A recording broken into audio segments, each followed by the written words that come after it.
So, as I think we are all in, let us begin. So, let us first of all introduce the session with our project officer, Monica. Very pleased to have you today with us to make some introduction to our session. Monica, the floor is yours. Yes, thank you, Anna. I'm very pleased to be here today. Good morning, good afternoon, everyone joining us from different parts of the world, and especially to people from Canada, because I'm based in Ottawa in Canada and work for the EU delegation here. So I work as such for the European Commission, which, as you may know, is the European Union's executive body, which actually proposes policies, manages budgets, and leads initiatives in key areas, and one of them being international urban and regional cooperation.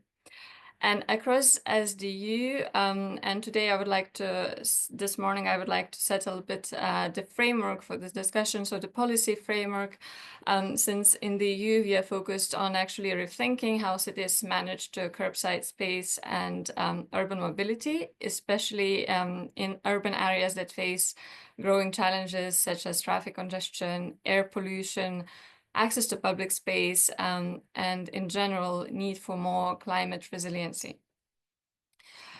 These, as you know, they're challenges that we all share globally, whether we are based in Europe, Canada, or in the United States. And to address this, the European Union is promoting sustainable curbside and public space management in Europe. And this is done specifically through the urban mobility framework, which and European cities can speak about it more because they have like a really hands-on experience on that. So the urban mobility framework is actually encouraging cities to adopt sustainable urban mobility plans that integrate transport, land use, and sustainability. And this is actually done under the umbrella policy, which is the European Union Green Deal, of which you've been may be aware of, which is actually a very ambitious plan in the EU towards climate neutrality by 2050. And this policy supports specifically this urban mobility framework, but it actually focuses on reclaiming urban spaces and funding digital tools, and also focusing on nature-based solutions and smart mobility pilots via programs such as Horizon Europe. Once again, you know, the issues I've just mentioned, traffic congestion, air pollution, access to public space, are global issues, and within the framework of the European Green Deal, and in the context of this specific project of the international urban and regional cooperation, we really see a strong potential for cooperation with Canada and United States. And I really think this is a really nice way of sharing innovation and learning and expertise from each other's experiences.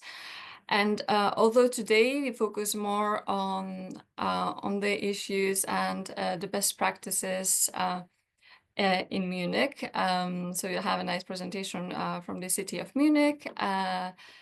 But this is just one example among many others. There's also the focus on the United States, wherever best practices and smart practices we implement across different regions. So without further ado, I leave the floor in this virtual meeting room to an insightful and exciting exchange to make sure that we continue on building these partnerships to create smarter, greener cities together. Thank you very much. Thank you very much, Monica. Indeed, you touch very, very sensible items, and I'm sure we are going to cover them in our webinar today. So, welcome to this session, which is going to touch shared mobility and unlocking its public benefits. As Monica was mentioning, transport is one of the largest contributors to emissions worldwide. And if we want to achieve the climate goals, we need to transform our mobility systems.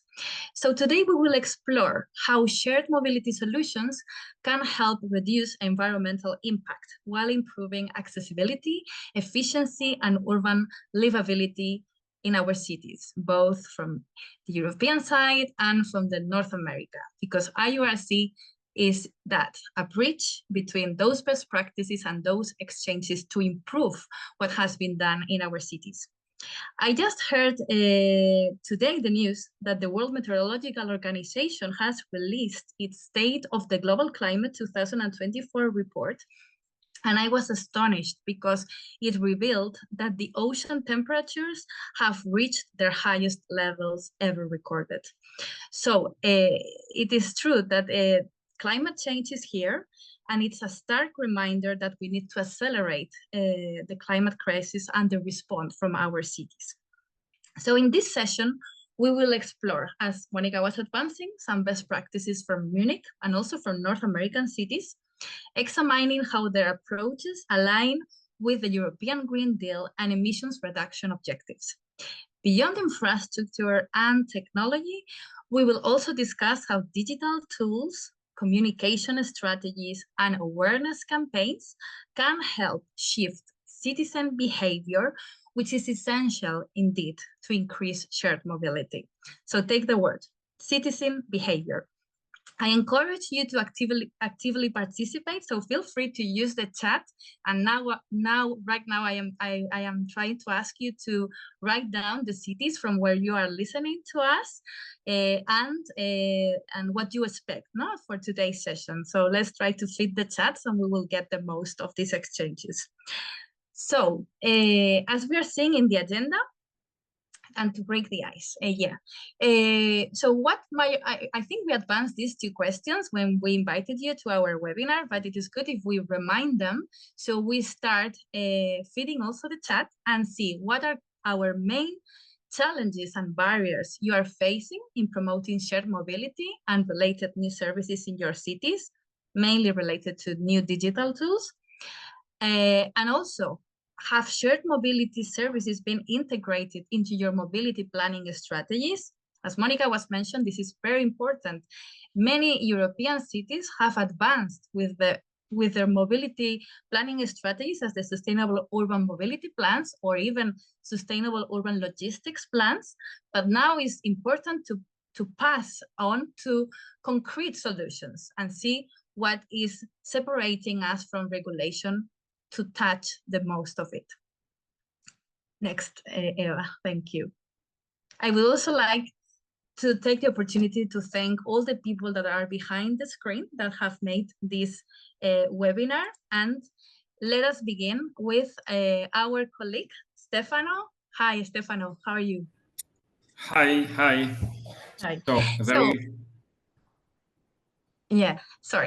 So Stefano Zenoni is an urban planner with extensive experience in the public sector. He was the former head councillor for the municipality of Bergamo in Italy, with specific responsibilities for urban mobility and climate policies. But now he's a consultant for sustainable urban mobility plans and climate adaptation plans. So thank you for being with us today, Stefano. Thank you very much. It's a great pleasure and it's an honor as well. This is my first webinar as mobility expert for IURC, so I'm a little bit, full of emotions at the same time. So thank you very much. Thank you, Stefano. And today we also have with us Mr. Victor Goebel. Pleased to have you with us. Victor, how are you? Fine, thank you, Anna. Ready and very happy that you invited me here.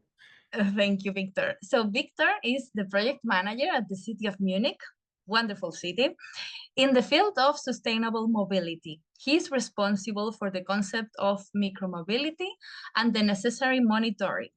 Furthermore, setting up a platform for urban mobility data. He has a background in geography, urban and spatial planning, official statistics, and sustainable mobility. A lot, I can say. He was engaged in research at the Technical University of Munich from 2002 to 2008 concerning the steering of growth, terms of economy and population in metropolitan areas and in the interdependencies to mobility, which I think is crucial for this session, because we are not only tackling mobility, it's a matter of thinking of an integrated approach. What is alongside mobility? As Monica was mentioned, also the curbside management, security, accessibility, and nature-based solutions even, no? After 10 years of engagement in regional statistics in Switzerland at national and European level, he is now working for the city of Munich. So, and I want to apologize because Dr. Anika was also meant to come, but she didn't make it, so I am sorry for that. So, Victor, the floor is yours.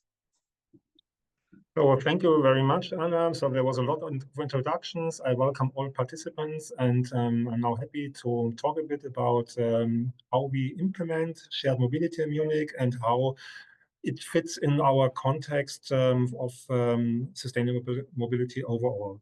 So next slide, please, Anna. A few words to Munich. Some of you might already know it, but some not. And so I think the context is important that we are the capital of Bavaria with 1.5 million inhabitants, and we are quite attractive. So it's not that I want to push myself, but you see that people look as the economic growth and people look for coming there. There's a lot of quality of life. So companies are really try to locate there because we have these factors like knowledge-intensive services, universities, airport. This leads that we are growing as well beyond our city boundaries in our agglomeration in metropolitan area. We have more than 5 million inhabitants, and well, this creates, of course, traffic. You know, all this we have commuters, we have these interregional accessibility, we face a good global accessibility, and well, we are so attractive that headquarters of global economy reside. It creates even more growth and business trips, and we have the Oktoberfest, and all of these amenities we like to preserve. We want to manage the traffic we have in a way that our quality of life and quality of stay in our spots in our city are still possible. And so it's clear that sustainable mobility is needed. And well, we still face a lot of challenges now because well, our city structure, it comes from the medieval core, but then we have after World War II, the city grew. It was more a car-oriented city structure as in many cities in Europe. And these capacities lead to congestions. Even if we try to be smart and apply sustainable mobility, we have a mass transport system, a good one maybe, but we didn't invest enough in our metro lines and our public transport infrastructure. So it's overload in the public transport. We even can't say to the people, please come to sustainable mobility because they are stuck. The metro might be full. Our cycle networks, for example, you can say we made some progress, but there's still a lot of things missing. We have too much victims, lack of digitalization, and a lot of more things we have to do. And now we could do it in a way that everybody has its project. We try to make a good cycling path here, and we invest some money there. But we try to do that in an integrated approach. It's very important to look what kinds of, if you address sustainable mobility, you really have to think of all these chances and modes together. And our SUMT, or Sustainable Urban Mobility Plan, consists of 16 partial strategies, which really try to fit them together, like safety, public transport, cycling, pedestrians, sharing, quality in public space. And the overall, the framework is that our main objective is that we have 80% of people doing trips, the model split in environmentally friendly modes, like public transport, walking, sharing, and we count here as well emission-free vehicles. And another goal is to achieve climate neutral mobility in 2035, which is still a hard way to go. We are on our way, but there's still a lot of things to do. And we try then to not to say very vague. So we will achieve that. We try to do that in departure strategies, what's possible. So obviously it's good to have no death by road traffic and to have more people in public transport. And now we come to sharing, which aim of this webinar. Here, for example, we have the goal to have that our population in Munich, 90% of it can have access to a service in less than 5 minutes by walk from its home. Next slide. So somehow we can show, report already some progress. Here the figures for the model split in 2017 on the left side and 2023, just recent figures came out. So we could really reduce motorized individual traffic by 10 percentage points. So we can discuss in detail if the measurement is super exact, but it's not the aim of this webinar. We see that short trips are done much more now by pedestrians. We could that cycling is growing in importance by 3 percentage points, and public transport is more or less stable. So that's already encouraging. Next slide, please. Now I want to talk to you about shared mobility. You saw our global strategy, and maybe we start with the diagrams on the right side under. You have the situation of model split 2017, and now we had really expertise. What's the potential? What if really you address good shared mobility services? You make a good communication. You try to do incentives. You give them space in the city. You do subsidizing somehow. Then the consultant says we can bring up to 8 percentage points from people using in the moment their private owned car in shared mobility. Be it a car sharing trip, or it could be a longer trip by car, but now attractive as you can take public transport. For the last mile, you have a cool option like a e-scooter and can then come in a quick way to your destination. We think that shared mobility is important because it closes gaps. So maybe it's not the right English expression, but not everybody is in favor of cycling of public transport, but some people, we can bring them to abandon their own car by shared mobility. That shows our studies. And the graphic on the right side, on the upper side, shows a bit, some studies say that one car sharing car is serving for a lot of other cars. So, and we are scarce of space. So that's why we really promote car sharing, because we need get rid of private owned cars in our dense urban districts. And we think as well, positive of shared mobility, it could be much faster than getting the money to build a new metro line. It takes 20 years, yeah, and you need the money. So we are here when we want to be not too slow with climate goals. I think it's an important pillar.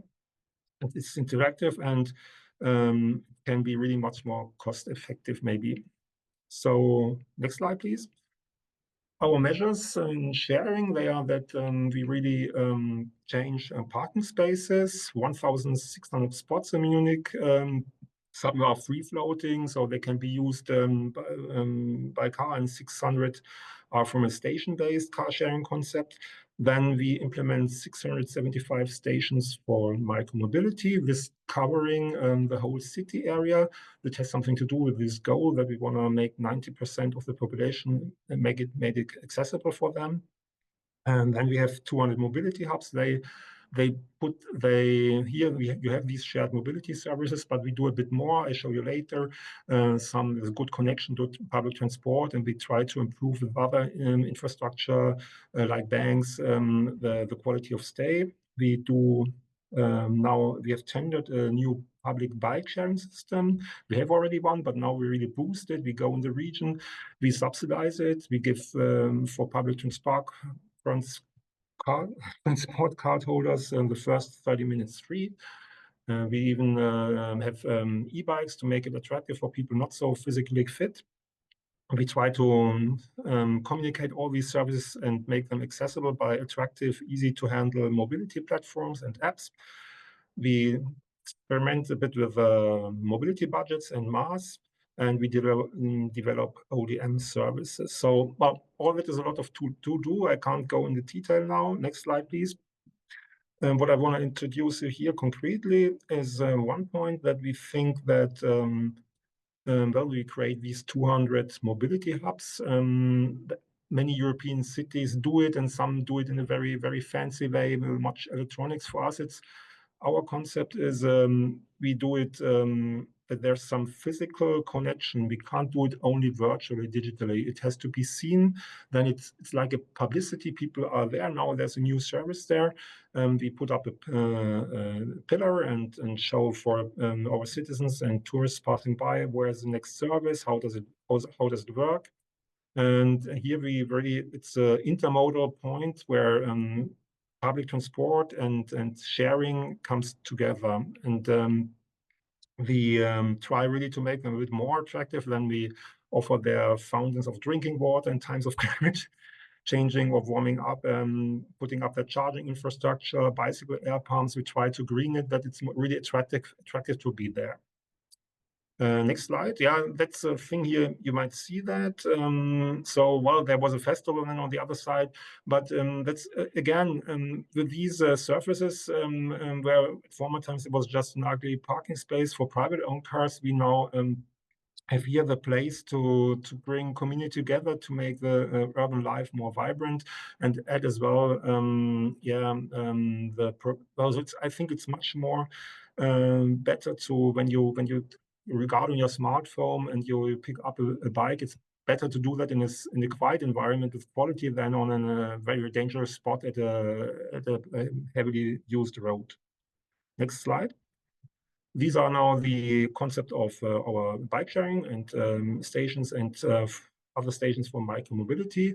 Here can park all forms of shared micromobility, our bike sharing system, but private-owned bike sharing systems, e-scooter system, cargo bikes, be it private one or in a sharing scheme, and e-mopeds.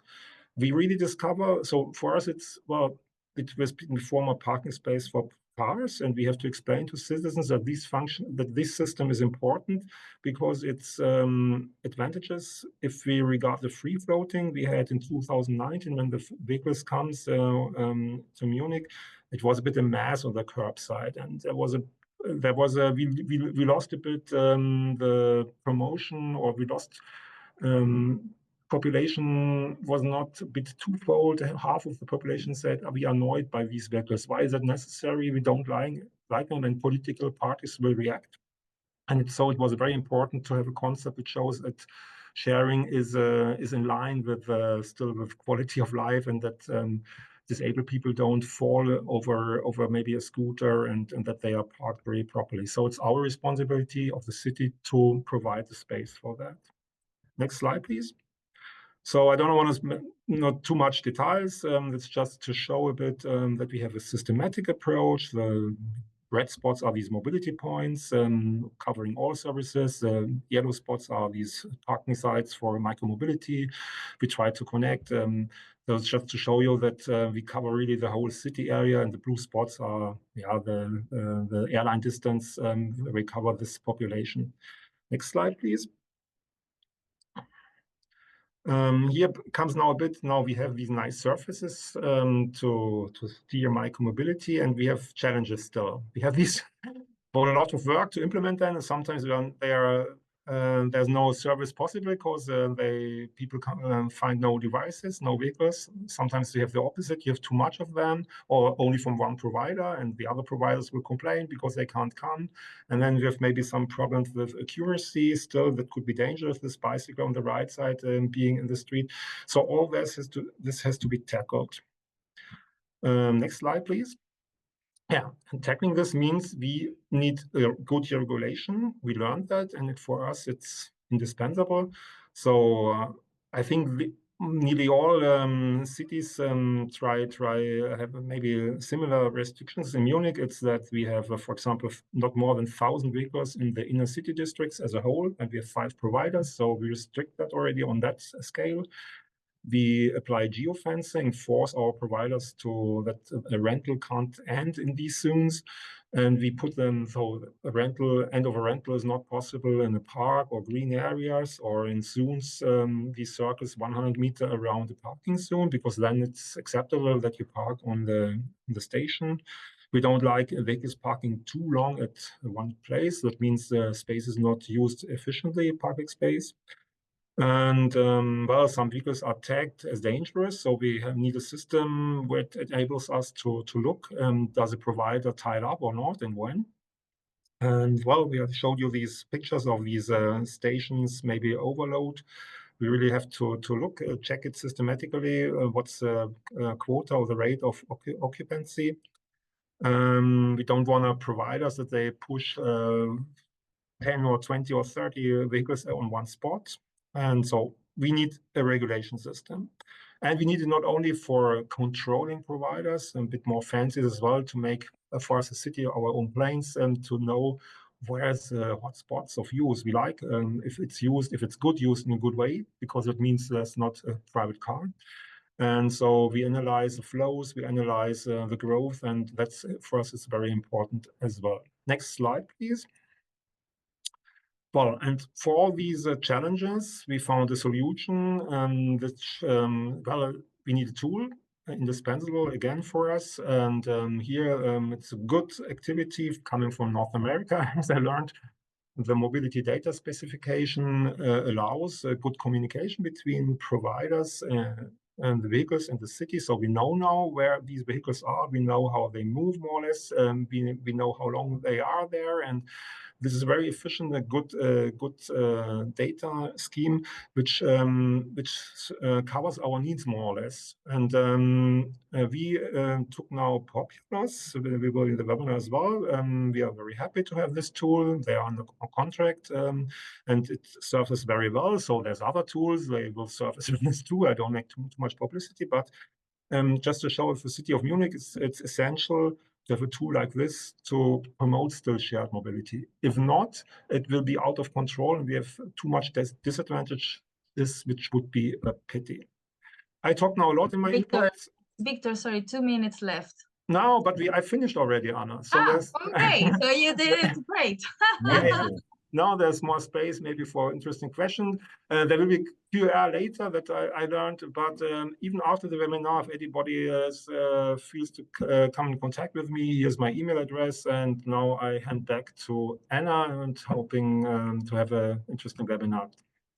Thanks a lot, Victor. Indeed, you touched so many things that there has a lot of interactions in the chat, but I am just going to continue with the session with Pietro, and then we will come back to all those questions in the Q&A. Okay. So and I also think you mentioned very important things regarding to the policies. No, we need a regulatory framework if we want to advance. Otherwise, it's going to be quite difficult. And you are always and you have been very ambitious with your climate goals.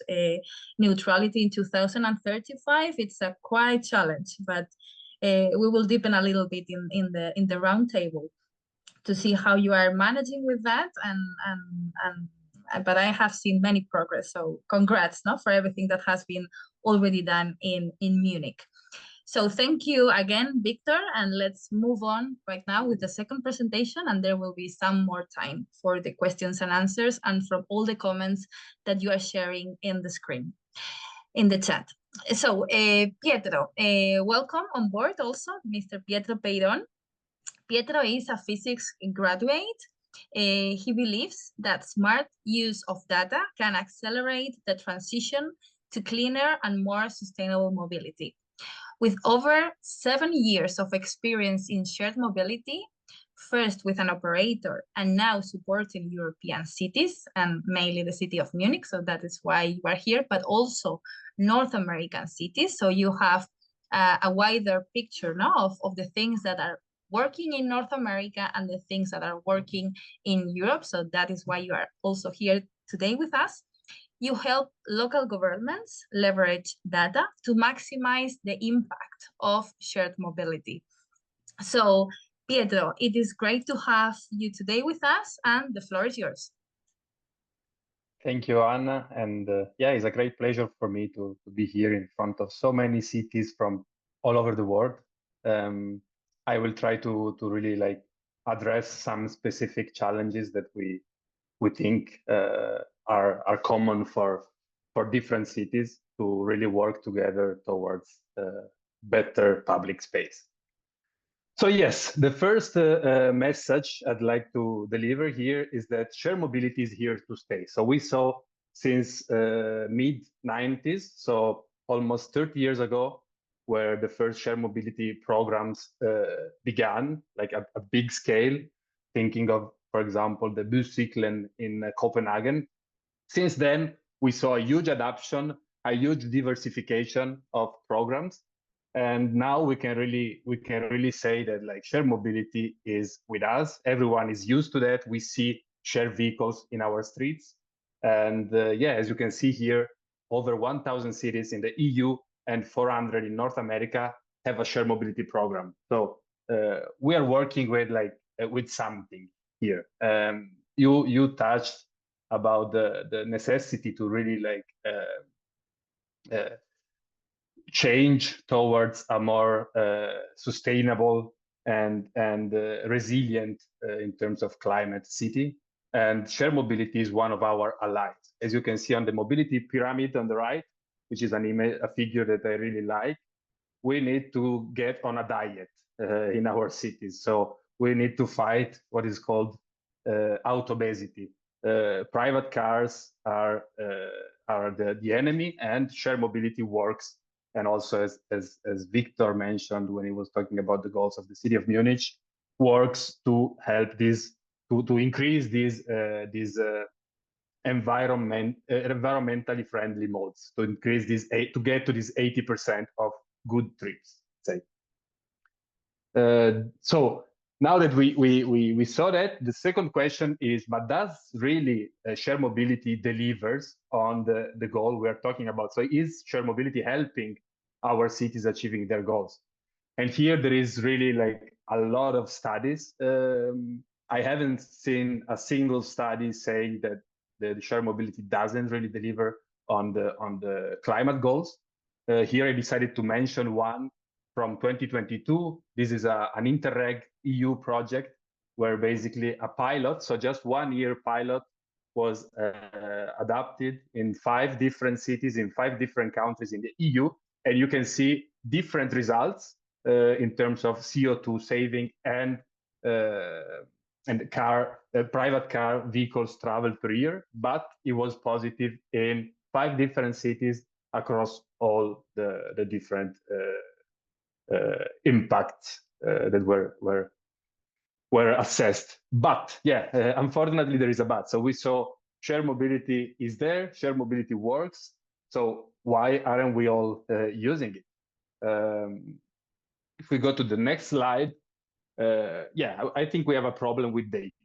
As I've learned in the last roundtable of ITF, 43% of public sector entities have the perception of lagging behind in terms of data and technology. So they have the feeling something is lacking there. And something that I also learned always in that roundtable is that we would pay 15% less in infrastructure if we would use data better. So yeah, we have a problem with data.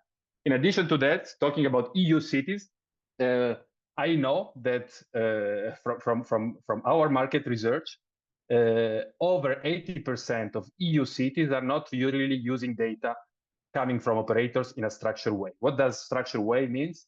Simply comparing data across different operators, different modes. So often what they do, they just receive some data from one operator, some data from a different operator, and they can not really like see what is the impact of shared mobility as a whole.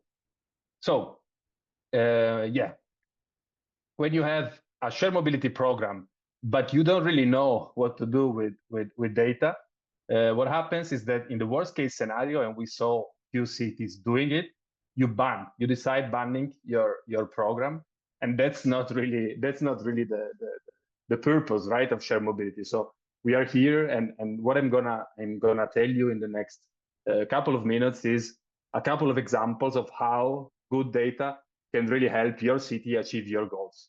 Good shared mobility data. So yeah, I will share with you. We talked about Munich. We are working with Munich exactly to achieve this goal. So the city of Munich is developing a KPI system to assess the impact of shared mobility. And now I will travel to the other side of the ocean, and I will show you a couple of examples from North America. And yeah, I mean, here as well, there are a lot of examples, and I will be happy to provide more of those, maybe later in the roundtable or afterwards. But yeah, let's kick off. So the first one is one of these very interesting temporary measures that were taken during COVID. And these are the slow streets in San Francisco. So basically, the city of San Francisco decided to prioritize slow traffic, even though slow is probably not the right word, but so cycling, kick scooters, and pedestrians, of course, in some specific streets of the city, allowing only for local motorized traffic. So only the residents were allowed to go in that streets by car. So this was a very quick measures they took during COVID, and they really needed to assess the impact of this measure quickly.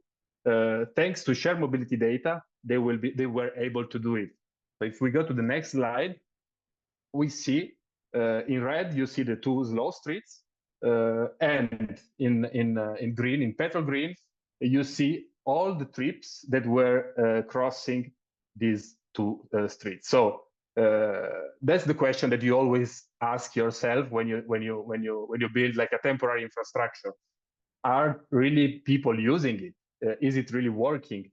And they were able. So we see data from March and from August. So in just a matter of few months, they were really able to assess the impact thanks to shared mobility data, because the shared mobility data are easy to get, immediate, and extremely precise.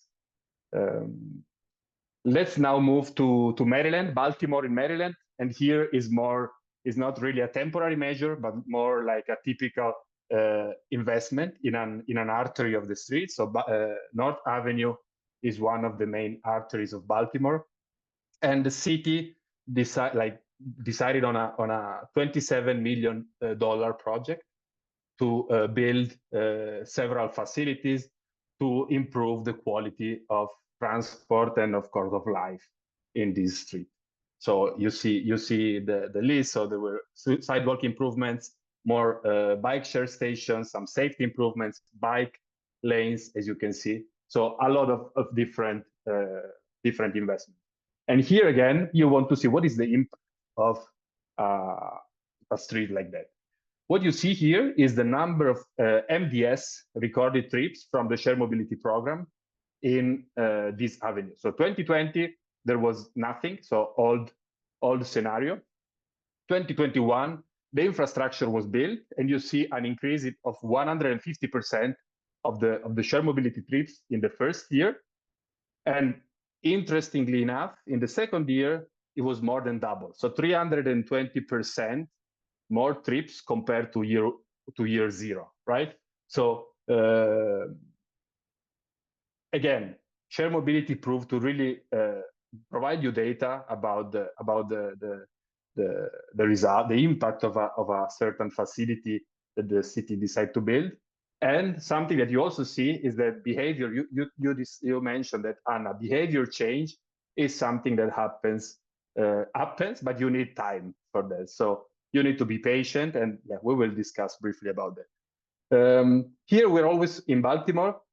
So what we've seen before is how the shared mobility data can help the city assess the impact of a measure they took, but it also works the other way around. So what you see here is the city of Baltimore always that decided to prioritize the investment in bike-friendly, let's say, facilities, bike infrastructure, based on the number of data coming from shared mobility. So here are the segments where most trips were done And based on that, they prioritize their investment. You can see them also in the chart on the left.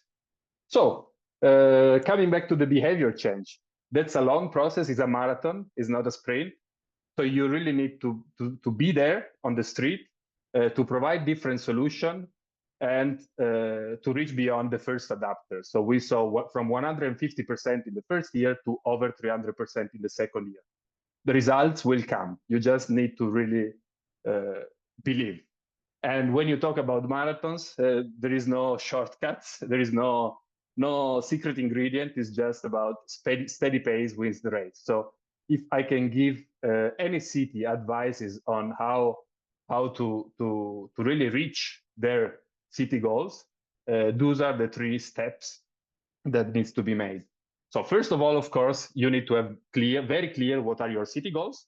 Then you need to cooperate with the industry, operators, experts, or data platforms like Populous to really understand how you can reach your goals. But there is no one that knows that better, that knows the user better than the operators, because they are really the ones interacting with them, and they can really provide a lot of interesting insights.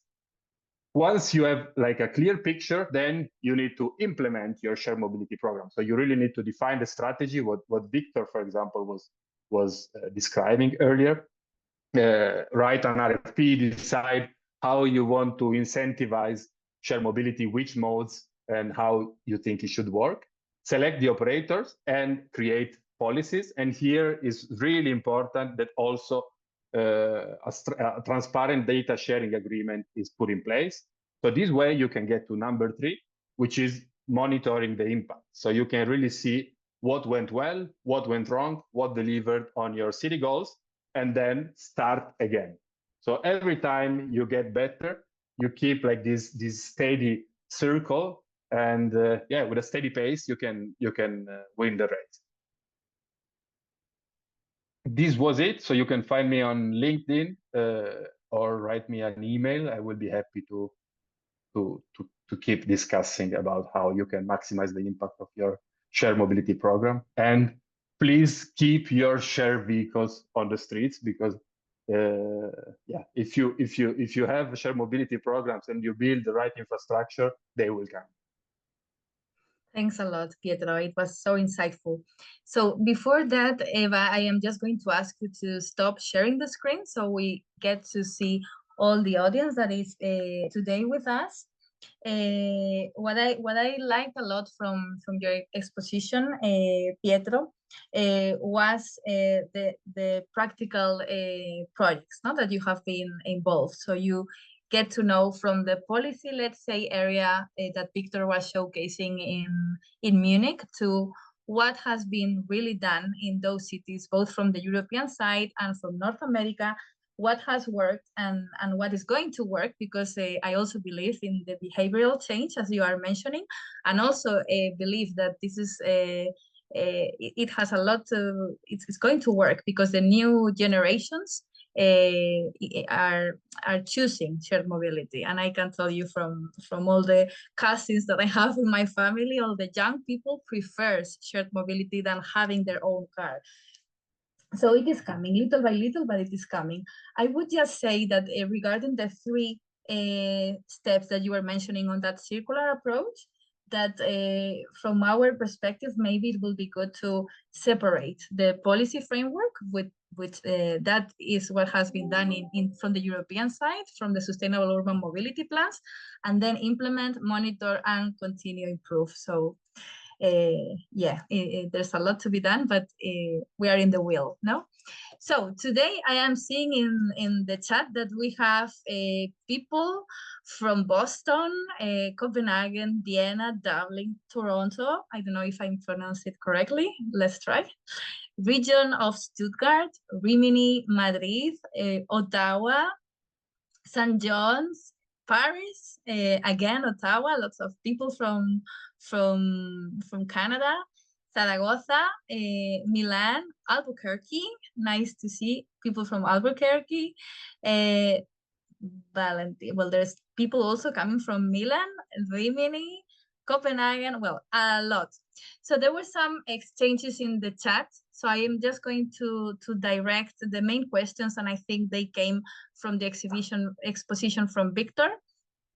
There was a question, Victor, regarding Munich's metro daily ridership of 1.2 million is a significant number, given that the population is 1.5 million. It was only a comment. Ottawa's daily transit ridership is one fourth that of Munich, with population that is roughly equivalent. Yeah, okay. So it's a nice view from, so it's quite different.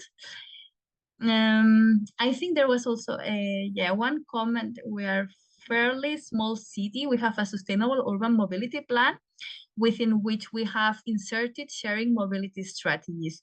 We were the first Italian city to have introduced the free-floating electric scooter service in the summer. Oh, that's great. So I hope it is still working. But there was a question. Yeah, this is the question that came from Nadine. It was, did you calculate the 8% potential with a transport demand model? Victor. Yes, we did surveys on what would you do if you chose the trips, and we regarded the developments in the past and tried to prognose the developments in the future. I think the document is publicity available, so I can share it. So just write to me, and you can find the exact method for that. Although, well, these 8%, as far as I know, is really, you really need to make it it's the most positive scenario. So we really invest a lot. How we are doing for a bike sharing system, you have really to do a lot to achieve that. That's the maximum, I think. Mm-hmm. Okay, so, thank you, Victor. Yeah, Stefano. Yes, yeah, thank you. Now, I was reading many comments from cities all around the world concerning about the relation with the public, about the challenges of shared mobility. So I think one of the most interesting thing of the experience of Munich using data, but also planning the system of shared mobility in the city, is the capacity to reduce the negative outcomes from the shared mobility. So the occupation of public spaces, the problem of, I don't know, e-scooters abandoned on sidewalks and pavements as well. So do you have something returning from the population about this policy? So, for example, the population noticing the change between before and after the creation of dedicated parking areas and the introduction of more technology to manage and to reduce the negative outcome? And did you involve the community in this process? A very good, important question. Well, we are in evaluation, for example. We mandate another consultant really to help us a bit to implement another survey in detail for a sample of mobility points. Is the situation better or not? We have the figures of where the vehicles are thanks to populace, but the public opinion is another thing. So we try to be in communication. We try to, we ask in the neighborhoods, where do you see the most problems? Where do you think the spots should go? All that we are doing, but really to say that now it was a mess before and now everything is good, that would be too hard, Stefano. It's really it's a process we are in. I think we have some acceptance for shared mobility now due to our measures. I noticed that free floating can be really challenging. You can allow free floating if you have enough space. If space is scarce, you have to regulate strictly. That's a lesson we learned. I think here we are now better, and that shows as well statistics of complaints, but still a lot of I think, and it's still critical. Even on policy side, our mayor is not really in favor of shared mobility. We have to improve the situation. So lots of challenges and not having the wind at your side many times. Victor, there is also another question. Are the electric vehicles charging stations available to public charging as well, or exclusively for car share fleets? We have only few charging stations for private pedelecs. Our new public bike sharing system will be with exchangeable batteries. So this charging is only an additional service at the mobility point and nothing to do with the shared devices. The charging of that is still the responsibility of the providers. So it's an add-on for people to come there, leave their bike there, but not for shared mobility. Maybe I should have dropped from the presentation, I don't know. But I think it makes people come. It makes interacting private and commercial modes of transport. Okay, and there is another comment on how did you address the concerns of the public regarding being annoyed by some micromobility users? E-scooters image was up to slide 15 and 17. This is a big concern among our accessibility community, with concerns about their safety, given they are fast, not always stable and quiet. Indeed, they are. Well, I can really understand this comment. In our unit, we have 4 people engaged, treating, maybe not full time, but they have to invest in their resources to treat complaints, to respond and try to improve the situation. It could be a new station for micromobility, could be intensified control, could be a special discussion with the providers, and sometimes, very rarely, I myself pass by and will really look, is it the truth what the system is saying or not? So well, you can't do that. We have millions of trips, but we created a platform, for example, on our website where people can complain. And now the problem is you have to deal with the complaints. If you open this communication, you have to be able to manage it. And here, yeah, it's a lot of work to do that. And it comes along as well. And I think in the moment we are still want to push shared mobility, give resources, you see, of our staff from taxpayers' money. As soon as providers make a lot of profit, I think we should charge them more to get everything tidied up. Mm-hmm. Yeah, for sure. Thank you, Victor. So let's move on with final concerns in this short roundtable, where we will gather a little bit more of these insights from shared mobility. So Stefano, you can start. Okay, thank you. Well, considering the comments in the chat, I think it's quite interesting as an important topic, the difference between, of course, different cities. So I was reading the comment by Albuquerque, so a completely different context, low density areas, low density neighborhood.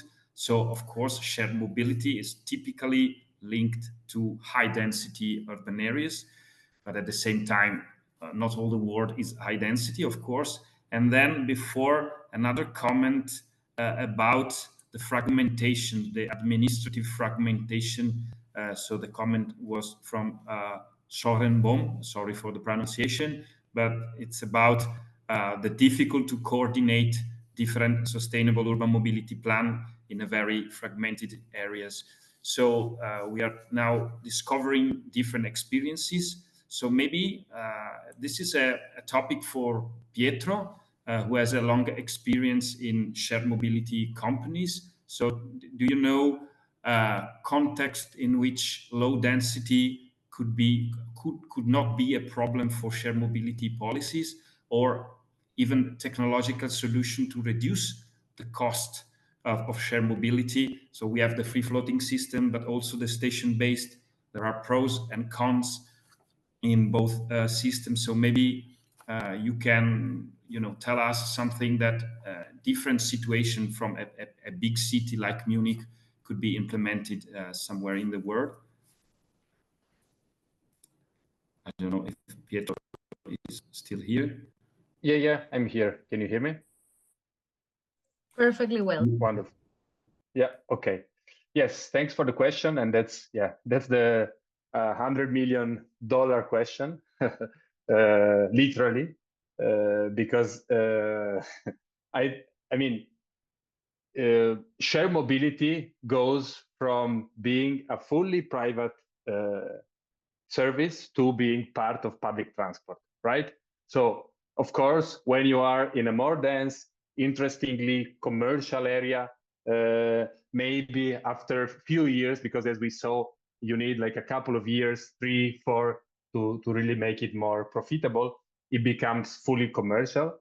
But when you get into less dense areas, more like we hear a lot the word now, transport poverty. So where there is really like a real problem, and you want to cover less dense areas that are more problematic, and maybe do it in a smart way, shared mobility can help. Because when you compare it to public transport, it could be extremely convenient, right, for a city. So yeah, I think this is really, you really need to assess all the options and identify the right structure. But of course, if there is no economical sustainability, and you still want a solution, you need to sustain them, and then it will work. I mean, it will be a very little fraction of the public transport budget often, and will really help people getting to where they need to go in a sustainable and environmentally friendly way.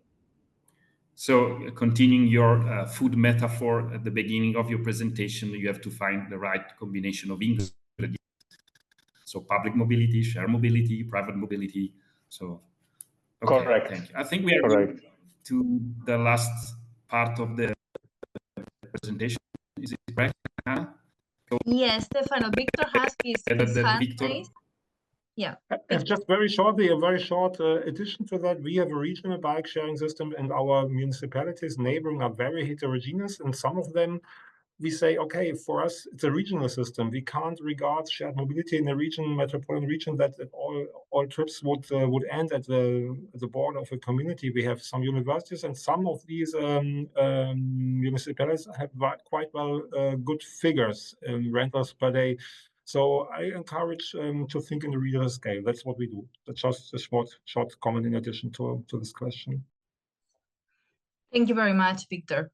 I think it's great to see that shared mobility is shifting, no? As Pietro was mentioning, from a private normally use to a wider open vision, no?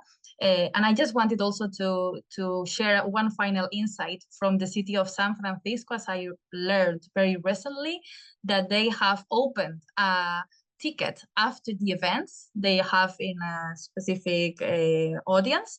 They share with their own ticket accessibility to the public transport. And by that, they are increasing the economic of the tourists in the city center. So at the end of the day, as Pietro was mentioning, there is a balance between the environment, the benefits for the citizens, and the economy, because it has to be sustained in the long term. So thank you everyone for all these valuable insights. I think we learned a lot of from the policy area to the practical tools and concrete cases that for sure will enrich and hopefully improve shared mobility in all your cities. And now let us finalize this session. But before that, we would like to mention that the presentations that have been showcased today will be shared in our website. I tackled the IURC website on the chat, but you will see the recording session and the presentations.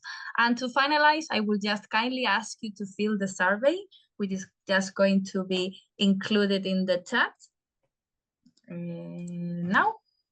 So if you could please just value our today's webinar, we will really, really thank you. So again, thank you all the participants, the speakers, and also the IAS from Ottawa, Monica, for being today with us. Hope you took the most of the session and hope to see you in future webinars, best practices, and continue sharing experiences. Thank you all and have a nice day, morning, afternoon, depending on where you are. Thank Bye-bye. you. Thank you very much. Bye-bye. Thank you. Bye-bye. Goodbye.